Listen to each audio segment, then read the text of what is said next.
esto estábamos hablando del siglo XIX, que bueno, tuvo vigencia durante 60 años del siglo pasado, pero ya a mediados de los 60, 70, lo que teníamos era las definiciones que daba acerca de la capacidad el Código Civil en ese momento. El Código Civil decía, todos los entes que presentasen signos característicos de humanidad. ¿Cuáles eran los signos característicos de humanidad? Pero digo, tener dos ojos, una nariz, una boca, el que tenía un ojo no tenía signos de...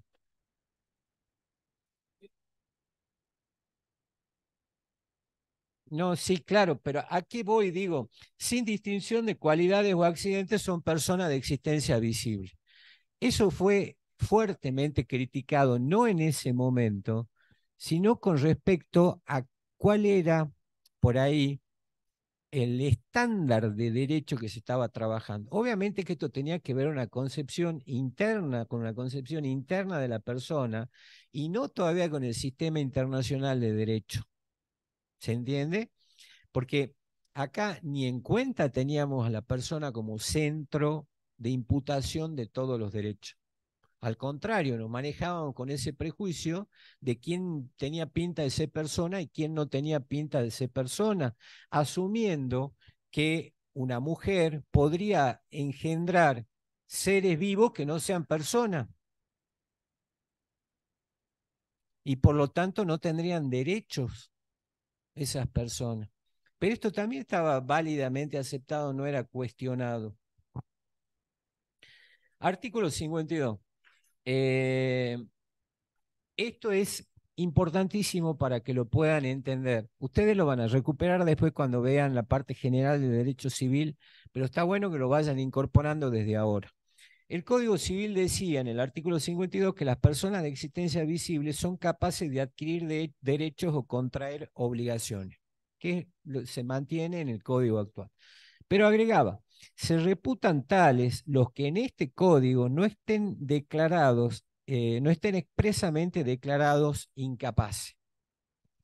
El tema del cambio de paradigma de la capacidad-incapacidad es lo que nosotros rescatamos, no solo de la mutación del Código Civil al Código Civil y Comercial, sino además de lo que ha sido la constitucionalización o la convencionalidad de los derechos dentro del derecho privado.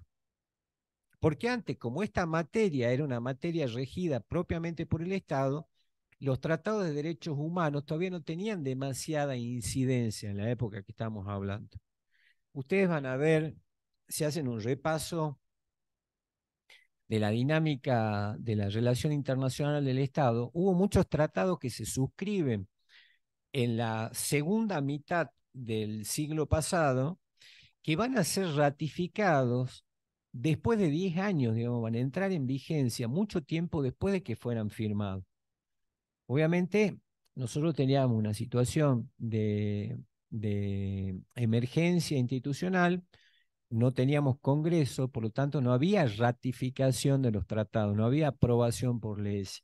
En ese digamos, a partir del 83 se empiezan a ratificar los tratados internacionales de derechos humanos principalmente, y es ahí donde nosotros empezamos a asumir responsabilidad internacional por la promoción y el respeto de los derechos humanos.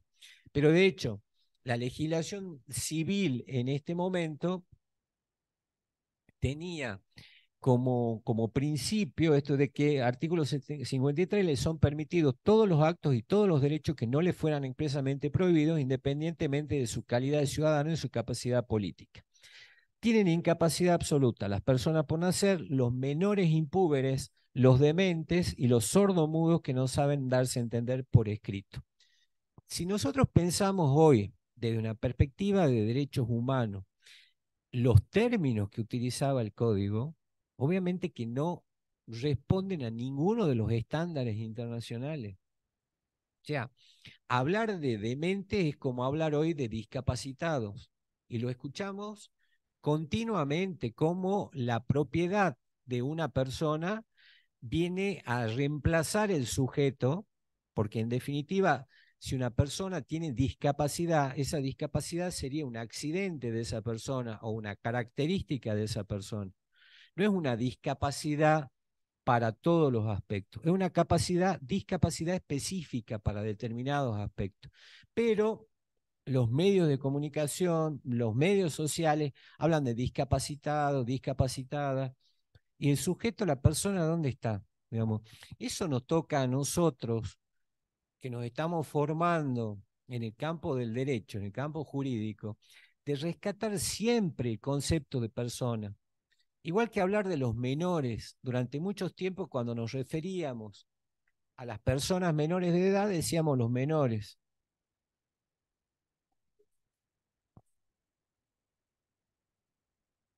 No, bueno, la incapacidad hace referencia a lo que el derecho entiende por incapacidad de ejercicio. ¿Qué tal? Bueno, en tanto que la discapacidad tiene que ver con una cualidad, digamos, con una imposibilidad para algo. O sea, ¿qué sería lo normal? Ahí ya empezamos con categoría. Es que, bueno, eso, por ejemplo, tal vez de acá a 50 años no nos estemos planteando. Tal vez sea normal pintar un cuadro con la boca, digamos, y no estemos ya aclarando de que los cuadros se pintan con las manos. O sea, el arte se expresa, lo esencial tiene que ser la expresión del arte, digamos, no los medios utilizados para eso. Pero yo decía, las personas por nacer, ya vamos a ver que se mantienen en el nuevo régimen. Los menores impúberes desaparecen directamente porque antes la distinción era entre menores impúberes y menores adultos. Hoy, conforme a los estándares internacionales, la forma para denominar es niñas, niños y adolescentes. Niñas y niños hasta los 13 años y de 13 a 18 años adolescentes. Esas son las categorías que tenemos en el derecho. Si nosotros seguimos utilizando ese lenguaje de menores, ni siquiera menores de edad, sino menores, tampoco personas menores, digamos, crudamente decir menores, estamos yendo en contra de esos estándares, que tienen en cuenta, ustedes van a ver, principalmente el interés superior del niño. Vamos a ver un poquito qué contiene ese interés superior del niño a propósito de esto. Pero siempre tengamos en cuenta de que no se puede hablar de los sordomudos, los dementes, los discapacitados, los menores, porque estamos haciendo alusión a características o propiedades y nos estamos olvidando de la persona.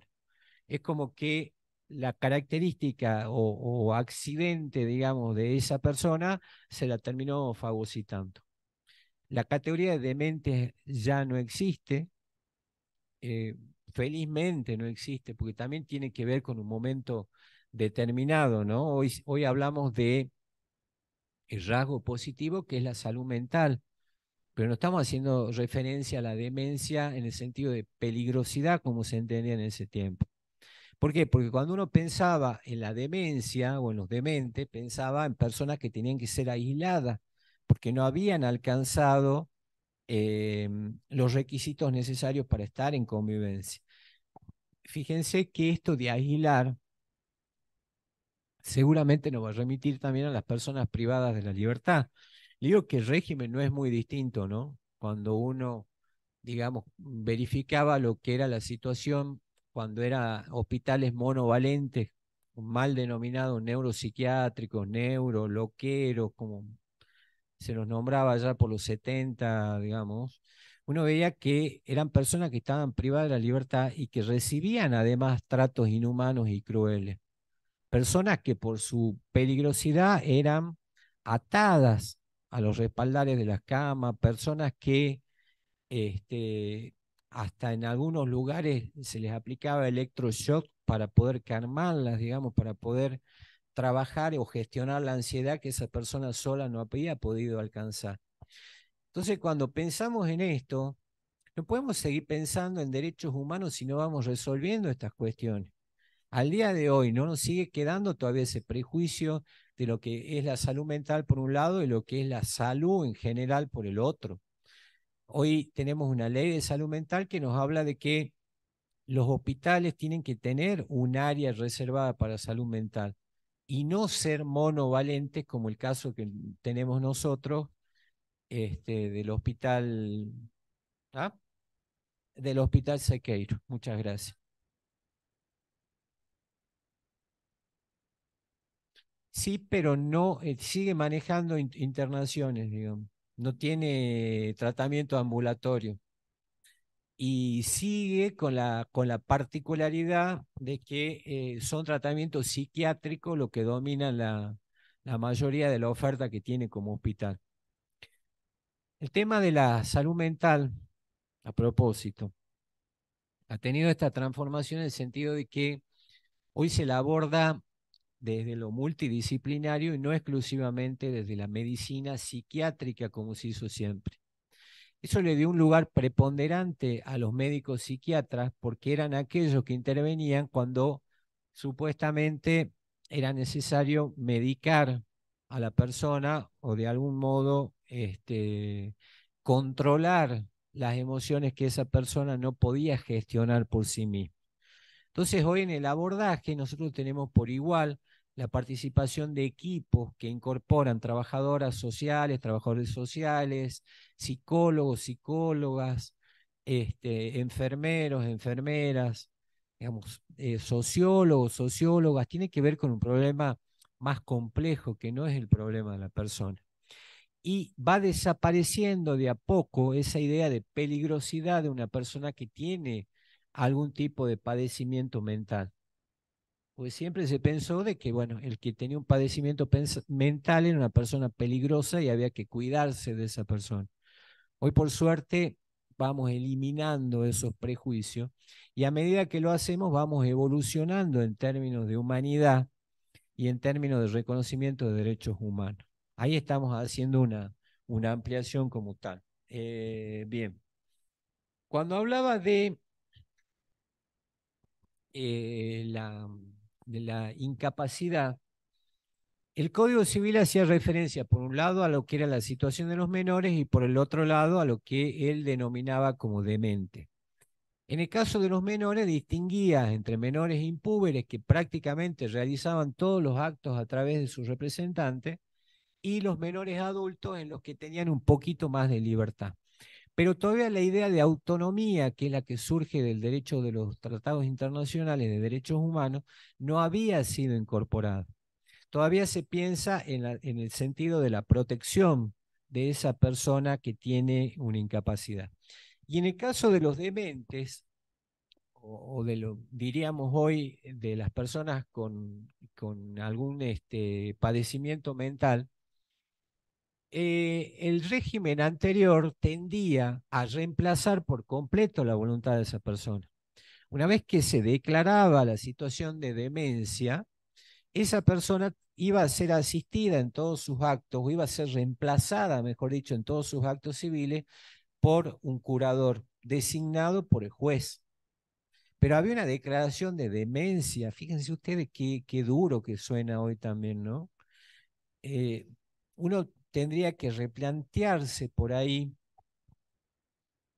qué es lo normal y qué es lo patológico, o qué es lo normal para quién y qué es lo patológico para quién. Está claro que si reforzamos o renovamos las críticas que hacemos a la ciencia médica ha tenido mucho que ver con esto. En la descripción de aquellas conductas que por no ajustarse a los patrones o a las matrices de comportamiento eran consideradas como anormales y hasta patológicas, o sea, expresaban algún tipo de enfermedad. El sistema de representación es reemplazado en la nueva legislación. ¿Por qué? Porque prima el concepto de autonomía. Vale decir, qué actos puede realizar una persona y qué actos no podría, pero por vía de excepción realizar esa persona. No como en esto, que era comprensivo, era como una sanción. Recibir la declaración de demencia automáticamente implicaba la incapacidad de derecho o de ejercicio del derecho. Este, ¿En qué? El nuevo código. Ahora lo vemos. Ahora lo vemos. Pasemos, Maxi, al otro. Ahí está. En el nuevo Código Civil y Comercial, artículo 22, capacidad de derecho, toda persona humana goza de la aptitud para ser titular de derechos y deberes jurídicos. ¿Qué es lo que se denominaba tradicionalmente lo que es la capacidad de derecho? O sea, todos podemos recibir y todos podemos ser acreedores en una relación jurídica, en un negocio jurídico. Lo que va a existir es cierta imposibilidad de ejercicio del derecho, o porque no se tiene la madurez requerida para ese acto, o porque no se tiene por ahí la salud mental requerida para el ejercicio de ese acto. Pero en todos los casos, lo que nosotros vamos a tener es una fuerte imposición de la autonomía por sobre la protección, a contrario de lo que pasaba con el régimen anterior, en donde era más fuerte la representación y protección de la persona que el ejercicio de su propia autonomía.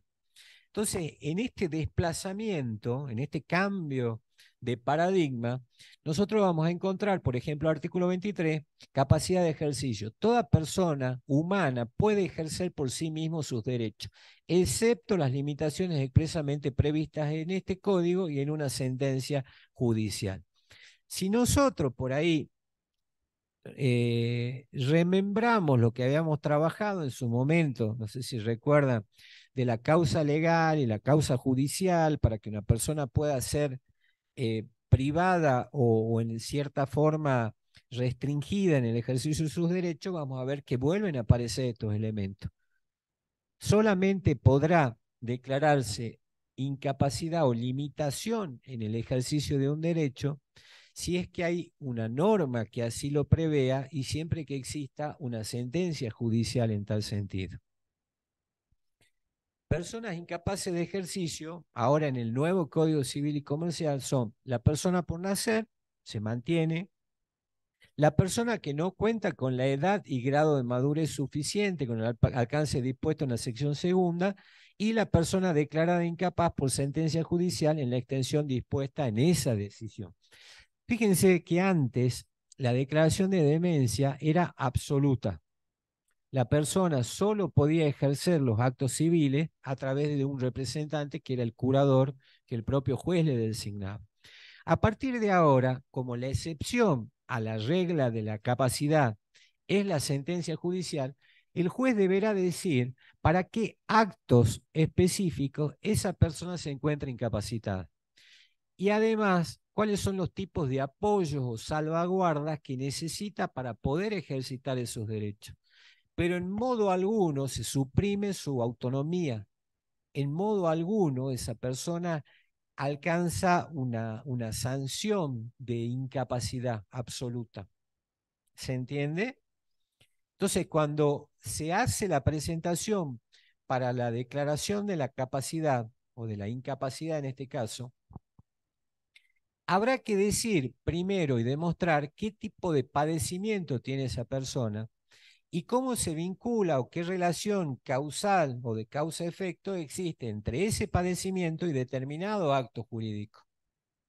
Por ejemplo, una persona que no puede comprender por ahí lo que significa la administración financiera de sus bienes o la administración económica de sus bienes, tal vez necesite un apoyo que le permita a esa persona administrar sus bienes de una manera eficiente. ¿Por qué? Porque habrá que demostrar que esa persona, digamos, corre el riesgo de enajenar todo su patrimonio o de perderlo o porque tiene algún tipo de consumo problemático que no le permite discernir lo que es correcto en determinado momento. Entonces, en ese caso, el juez, luego de tener por cierto y por probado de que eso es así, dispondrá el apoyo o la salvaguarda necesaria. O sea, que en esa sentencia se dirá que esa persona no tiene capacidad para, por ejemplo, contratar o para vender por sí misma, siendo necesaria la concurrencia de una salvaguarda o de un apoyo para que esa persona lo pueda realizar. Sí. Antes, después,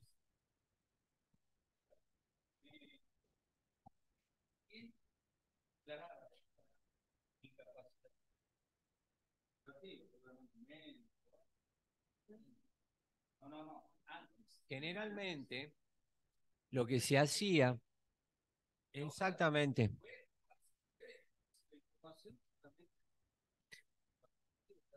Claro, pero aparte de eso, y otro dato, ya que la dejó picando ahí, voy por esto y ya volvemos a tu consulta. Lo bueno que tiene ahora es que se le da intervención a la persona. El juez tiene esa inmediatez con aquella persona que se está tramitando o cuya capacidad o incapacidad se está tramitando, y hasta es una obligación, un deber del juez de poder tener con esa persona una entrevista para conocerla. Pero no nos olvidemos, y esto volvemos a hacer hincapié, principio pro homine o el principio pro humano nos indica esto, digamos. Ya no es un caso, ya no es un DNI, es una persona cuyos derechos se están ventilando en un proceso judicial y es necesario que el magistrado o la magistrada interviniente puedan tomar contacto con esa persona. El mismo caso si estamos tratando de niños, niñas o adolescentes, escucharlo, pero además el imperativo de que su opinión sea tenida en cuenta. No es un escuchar pasivo, a ver qué onda, qué pensás, sino hasta qué punto lo que vos estás diciendo va a ser tomado en cuenta al momento de resolver tu situación. Se utiliza mucho a partir de ahora para determinar la responsabilidad parental de niños y niñas. Digamos que antes, eh, bueno, ya vamos a volver sobre esto, pero que antes no eran escuchados y en todos los casos se pensaba desde otro lugar que era lo mejor para ellos o para ella. Antes lo que se hacía era, ustedes vieron que hay no es junta médica, pero ¿cómo se llama? Donde determinan la discapacidad de las personas. En el Ministerio de Salud que está, no me sale el nombre ahora. Pero bueno, en ese momento era como una junta médica que determinaba cuál era el grado, porque aparentemente lo que se manejaban era como una tabulación para poder determinar qué porcentaje de discapacidad tenía una persona. Cuando hoy puede ser 100% para un determinado acto, pero puede ser 100% para muchos otros actos más. No porque esté imposibilitada de realizar un acto, no pueda realizar los otros. Así que venía eso, venía un dictamen de junta médica que para el juez era vinculante. No se podía separar. La persona con discapacidad no era escuchada, se escuchaba a su representante. ¿Por qué? Porque el juicio lo iniciaba un curador ad litem. O sea, era una persona generalmente, estamos hablando en ese tiempo de patria potestad, era quien tenía la patria potestad de esa persona la que hacía una presentación, dado que ustedes recordarán que hasta los 21 años estaba vigente la patria potestad. Entonces, a partir de esa edad, quienes tenían 21 años ya eran mayores de edad y por lo tanto, para ser asistidos en los actos de la vida civil, necesitaban un curador. Generalmente eran los mismos padres o madres que se transformaban, uno de ellos, en curador de esa persona, curador o curadora de esa persona. Una más, Maxi. En cuanto a las definiciones que toma el código nos va a decir que menor de edad es la persona que no ha cumplido 18 años y adolescente la persona menor de edad que todavía no cumplió los 13. Por eso yo les decía, niños y niñas hasta los 13 años, adolescentes de 13 a 18 años. No es el objeto, porque no nos alcanza el tiempo y ya lo van a ver con más detalle en Civil 1, parte general, cuáles son los actos que pueden autorizar, pero lo que nosotros necesitamos comprender es esta mutación, este cambio de paradigma y el porqué, de dónde viene. Viene de una responsabilidad que asumen los estados en cuanto a la promoción y respeto hacia los derechos humanos. Entonces, ¿qué pasa? Hay una obligación por parte de los magistrados de aplicar las convenciones internacionales de derechos humanos en las materias que les toque resolver. Antes, no sé si ustedes recuerdan o habrán visto, había como un principio de especialidad. El control de constitucionalidad, que no era convencionalidad, sino de constitucionalidad, se hacía a través de una acción o de un recurso. Yo podía iniciar una acción de inconstitucionalidad para que un juez declare la invalidez jurídica o la ineficacia jurídica de una norma. O en un proceso judicial, ya como última instancia, después de haber agotado las instancias ordinarias, me quedaba la posibilidad de un recurso extraordinario en el cual yo podía plantear la inconstitucionalidad de una norma, o en su caso de una norma particular como es una sentencia. Ya hoy por hoy el control de constitucionalidad se ejerce en cualquier tipo de acción, o el control de convencionalidad. Y un dato que destacamos es el de la oficiosidad. ¿Qué significa? Que aun cuando las partes no lo pidan, el juez está obligado a aplicar el derecho internacional, el sistema internacional de derechos humanos. ¿Por qué? Porque a partir de la humanización del derecho privado o de la constitucionalización y convencionalidad del derecho privado, eh, las cuestiones que el juez tiene a resolver, el juez o la jueza tienen a resolver, van más allá de las pretensiones de las partes. Y acá nosotros vamos a ir teniendo una ventaja ya en cómo nos estamos formando con esto de la estructura tridimensional del derecho. ¿Por qué? Porque ahora hay que atender a la realidad social. El principio de la realidad es fundamental. Antes los jueces fallaban en función de las pretensiones de las partes. Es decir, lo hablamos alguna vez. La demanda, el traslado de la demanda, la contestación de la demanda y la reconvención, que era la posibilidad de aportar pruebas sobre hechos no considerados en la demanda que eran incorporados por parte de la parte demandada. ¿Qué era lo que teníamos nosotros con eso? Ahí se daba el fenómeno conocido como la traba de la litis. O sea, a partir de ese momento, ninguna de las partes podía cambiar sus pretensiones.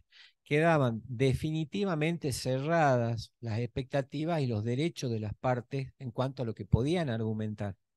Entonces, le resolvían la cuestión al juez por cuanto éste tenía que dictar sentencia en función de lo que había sido argumentado en la demanda y en la contestación, y en los términos en los que había quedado trabada la litis. ¿Se entiende? El juez no podía pronunciarse en cuanto a la realidad material de los hechos, sino que estaba obligado a pronunciarse sobre la realidad formal, que era la que podía conocerse a través de los escritos de demanda, contestación y reconvención. A partir de ahora, como el juez o la jueza tiene esta responsabilidad de hacer el control de convencionalidad, el juez falla más allá de lo que dicen las partes, porque tiene además esa facultad instructoria de poder producir pruebas que no han sido ofrecidas por la parte. Cuando tratamos, por ejemplo, que era algo que habíamos anticipado, el interés menor, el interés superior de niños, niñas y adolescentes, es un concepto amplio, es un concepto para ser completado todavía. Ustedes van a ver que hay muchas opiniones doctrinarias e incluso jurisprudenciales acerca de qué debe entenderse, pero generalmente las interpretaciones se dan en un sentido amplio. Pero hay algo que como que yo le agrego a esto para que también lo pensemos y lo tengamos en cuenta, es que si hablamos de interés superior del niño, de la niña o del adolescente, sería muy importante que podamos escuchar a niños, niñas y adolescentes. Y sobre todo, valorar las expresiones que ellos tienen.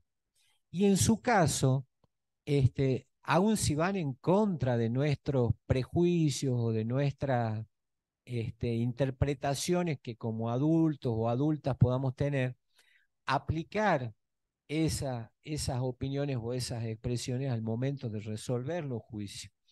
Ustedes van a encontrar, si buscan jurisprudencia, hay juicios que son muy interesantes. Por ejemplo, cuando uno ve lo que es adopción, los juicios de adopción, cómo es fundamental que la persona que vaya a ser adoptada pueda ser escuchada y cuáles son los intereses que tiene, digamos, y cuál es la opinión que tiene acerca de los adoptantes o quienes vayan a adoptarlo. Ustedes saben que hay un fallo muy interesante en donde este, la justicia de familia, eh, ante un caso de adopción presentado por los pretendidos adoptantes, por los postulantes a la adopción, en realidad el juez lo que termina resolviendo es no hacerle lugar, porque considera que no tienen la aptitud necesaria como para ser adoptantes. Pero dice en un segundo párrafo ese fallo que más allá de que ellos no tengan esa aptitud, lo que el juez va a tener en cuenta es la voluntad de la niña o del niño, en este caso expresada, de cómo él sí necesita a esa pareja como adoptante. Fíjense ustedes cómo se pone en tensión todo lo que habíamos venido conociendo hasta el momento. Porque obviamente el juez pensaba o la jueza pensaba en lugar del otro o de la otra y decía, no, o sea, no tenés el grado de madurez suficiente como para opinar en un tema que tiene tanta entidad, tanta importancia como esta. Vos tal vez no estás viendo que esta persona tiene esto que va en contra de su designación como adoptante. ¿Qué tenés en cuenta? Tenés en cuenta los sentimientos que se expresan a través o las emociones que puede expresar esa persona. Esa es una escucha activa. Alguna vez nosotros hablamos, no sé si ustedes se acuerdan, de los modos de comunicación y decíamos que no, cuando uno está en comunicación, como en este caso en la educación, uno pone en juego los sentidos, pone en juego las emociones, pone en juego el imaginario, digamos, es un conjunto de emociones, sentidos, sensaciones que se ponen en juego. Y a partir de ahí uno construye conocimiento. Cuando un juez resuelve, una jueza resuelve la situación de una niña y un niño, está obligado a escuchar, no ponerse en el lugar, porque ponerse en el lugar es como desplazar, pero a considerar que esa persona tiene mucho para decir y que de esa persona hay mucho para aprender. Y tener en cuenta significa que esa voluntad expresada tenga entidad jurídica a la hora de resolver. Pensemos la situación contraria, pensemos en este caso, y que el juez diga, a pesar de los sentimientos expresados, de las emociones expresadas por la persona a adoptar, nosotros entendemos que no es lo que mejor le viene a esa persona o no es lo que le conviene a esa persona. Y nosotros somos adultos y tenemos más experiencia y somos más maduros y por lo tanto sabemos qué es lo mejor para esa persona. Pero nos tenemos que animar a esto. Digo, no es solo un cambio que hay que dar en la justicia, es un cambio que tenemos que dar en la sociedad. Tenemos este grave problema de que nosotros hablamos de personas vulnerables, que es otra de las calificaciones también que yo particularmente rechazo. A lo sumo sería personas que están en situaciones o en condiciones de vulnerabilidad o más expuestos a la vulnerabilidad. Pues si hablamos de vulnerables, es algo que ya ocurrió, digamos, es muy difícil revertir eso. Uno por ahí escucha también en los medios de comunicación cuando se habla de la pobreza y se habla de los pobres, cómo se incrementaron los pobres, cómo hay más pobres. Los pobres son personas antes que ser pobres, digamos. Y si tendríamos que buscar alguna definición, sería que no tienen los recursos suficientes como para atender alguna de sus necesidades, que es muy diferente a tildarlo de pobre, ¿sí? Esto de andar con la maquinita rotulando las distintas situaciones. juntando esto, ¿no? Los menores, los pobres, pero fíjense ustedes que en el lenguaje ya estamos sentando las pautas de lo que es la discriminación. Porque esa forma de tratar, esa forma de dirigirnos, esa forma de encuadrar, ya nos está dando una pauta de la desventaja que tienen esas personas o esos grupos de personas con respecto al resto. Alguna vez hablamos de las intersecciones, no sé si se acuerdan ustedes, en uno de los primeros encuentros habíamos hablado, de que en el lenguaje de los derechos humanos, de la discriminación, uno cuando habla de las intersecciones, está hablando en realidad de cuáles son las líneas de discriminación que se cruzan con respecto a una persona. Entonces habíamos hablando de situaciones de vulnerabilidad social. Nosotros sabemos de que hay vulnerabilidad en función de lo etario, o sea, las personas ancianas son más vulnerables que las adultas, los niños y niñas son más vulnerables que las personas adultas. Si vamos a razones de sexo, la mujer está en una situación de mayor vulnerabilidad que el varón. Si hablamos de género, los distintos colectivos, las disidencias sexuales, las personas que expresan una diferencia sexual están en una mayor vulnerabilidad que otra que se mantiene dentro de digamos, de la distinción sexual, o sea, es varón o mujer y punto. Entonces, cuando nosotros vamos sumando, vamos viendo, ¿sí?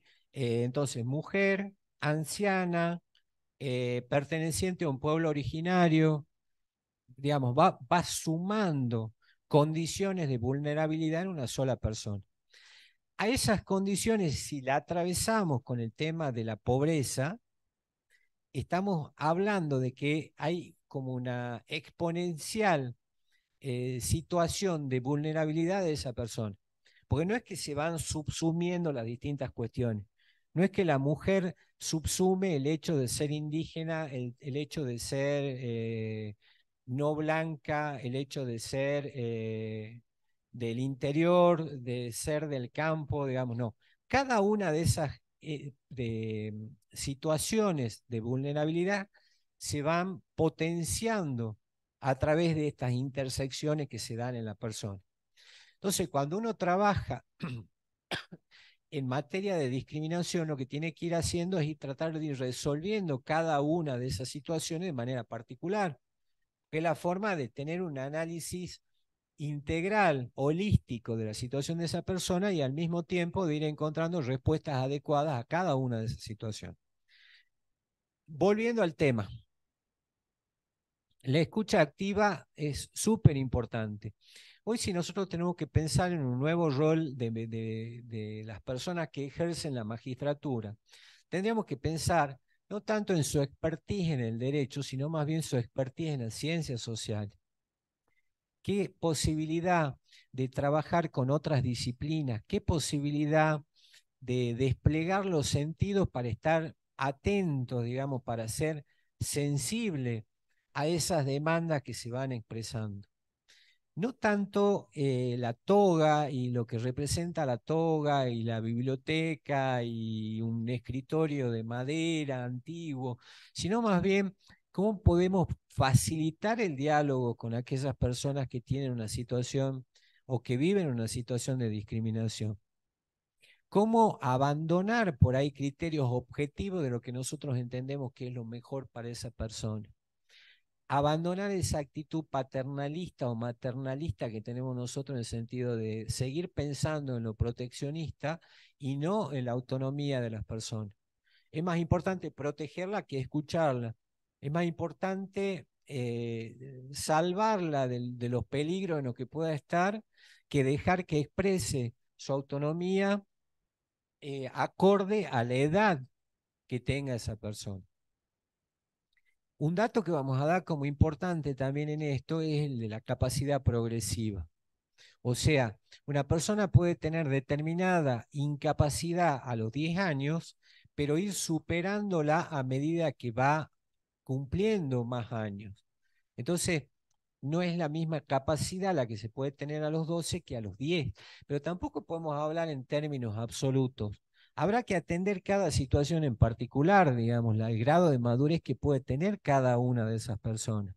Obviamente que para poder determinar ese grado de madurez, el derecho por sí mismo no alcanza. Necesitamos el concurso de otras disciplinas.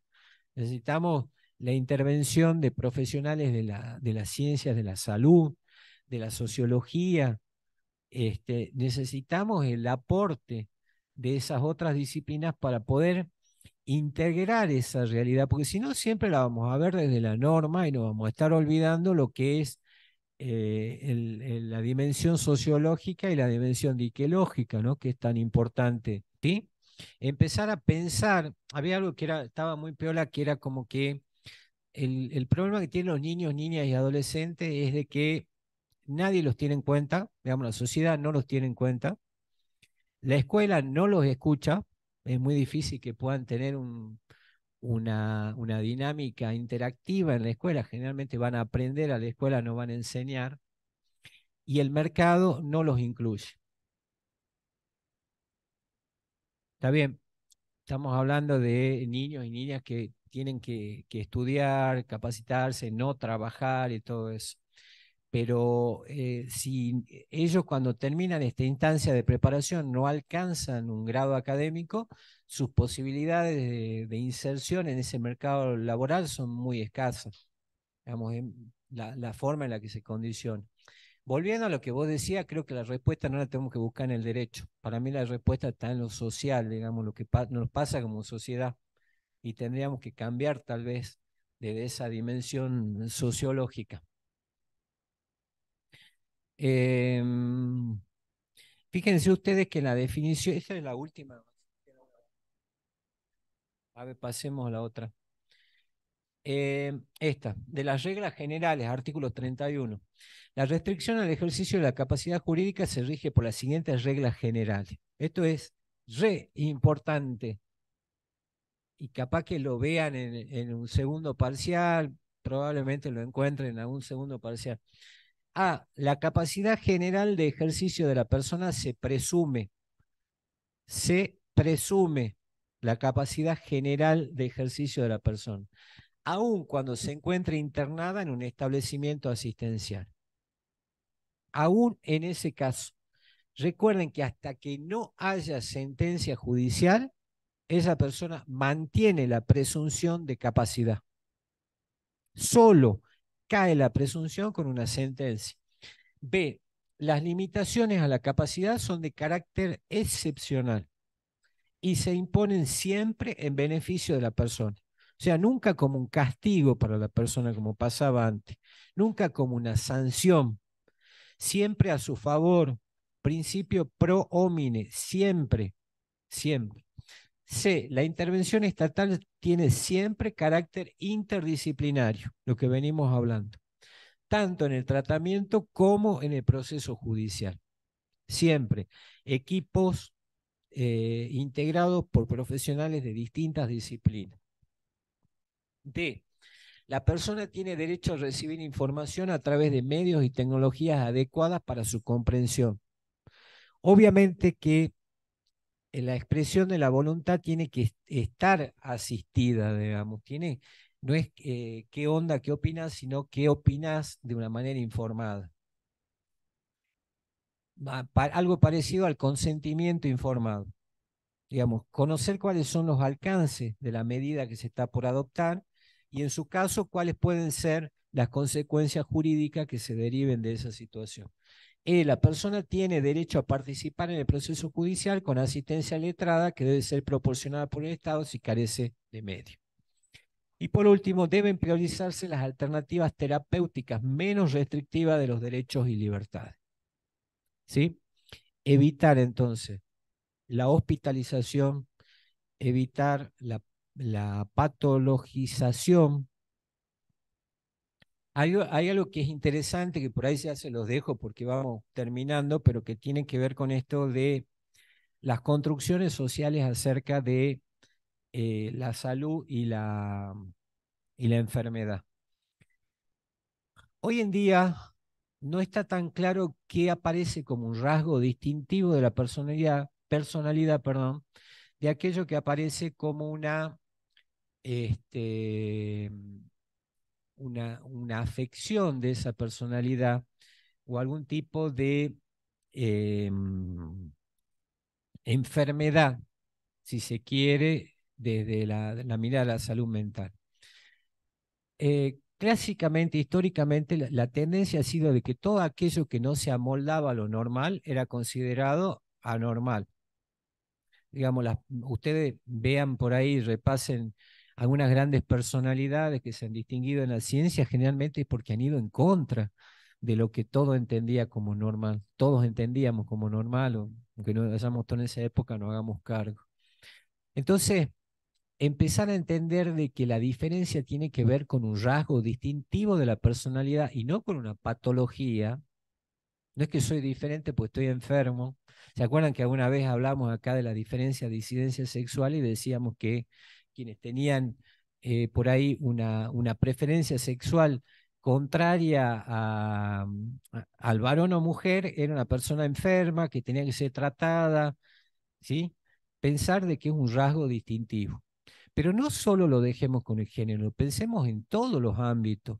Aquella expresión de la disidencia que tenga que ver con una normalidad también que esté en gestación, que tenga que ver con una normalidad que se quiere institucionalizar. Hagamos posible que esa expresión disidente sea normal. Pues si no seguimos poniéndole obstáculos, poniéndole trabas a esto, y el problema es de que no vamos a cambiar nunca, digamos, no vamos a mejorar nunca tampoco como sociedad. Entonces, esa apertura, esa permeabilidad, ese darnos la oportunidad de darle la oportunidad a quien expresa una disidencia para que tenga la razón. ¿Por qué no?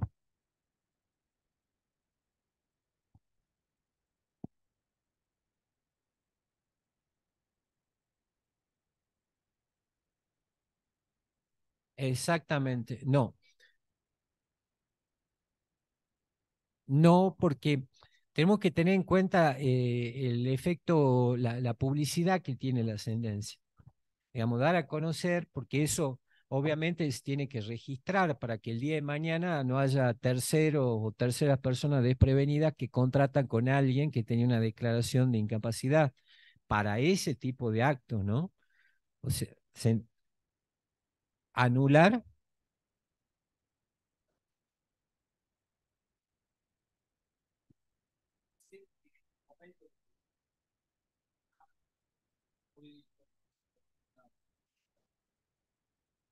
Sí, como se decía antes, de que incluso antes se había llegado, no sé si ustedes lo vieron alguna vez, a los estados fronterizos.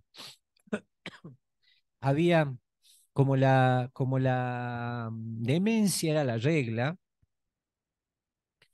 alguna doctrina entendía de que había intervalos de lucidez de la persona. O sea, que no era una persona que vivía en un universo paralelo, sino que había momentos en los que venía al universo nuestro, nos visitaba y por lo tanto tenía rasgos de normalidad. Esas situaciones fronterizas, como lo llamaba la doctrina, daban por ahí a confusión a terceras personas que por ahí decían, che, yo la verdad que estoy convencido de que quien está tratando conmigo comprende cabalmente la importancia de lo que estamos tratando. Como no había ningún rasgo distintivo, o sea, no hay, ¿cómo decirle? Digamos, no, tenemos una presunción a favor de esa persona o de todas las personas de que tienen capacidad para realizar el acto. Y esa capacidad solo puede ser destruida con una sentencia judicial donde se tenga por probado que esa persona en realidad no comprendía lo que estaba haciendo, no era consciente de lo que estaba realizando. Pero es muy difícil para los derechos de terceras personas poder, digamos, reconocer eso. Porque, como les digo, antes por ahí hasta se le hubiera exigido a una persona decir, che, pero te tendrías que haber dado cuenta de que esta persona no comprendía lo que estaba haciendo. Hoy ya no tenemos esa carga. Como el principio, la regla es la presunción de capacidad de todas las personas. Al ser restrictiva la interpretación de la excepción, únicamente el juez lo puede decir.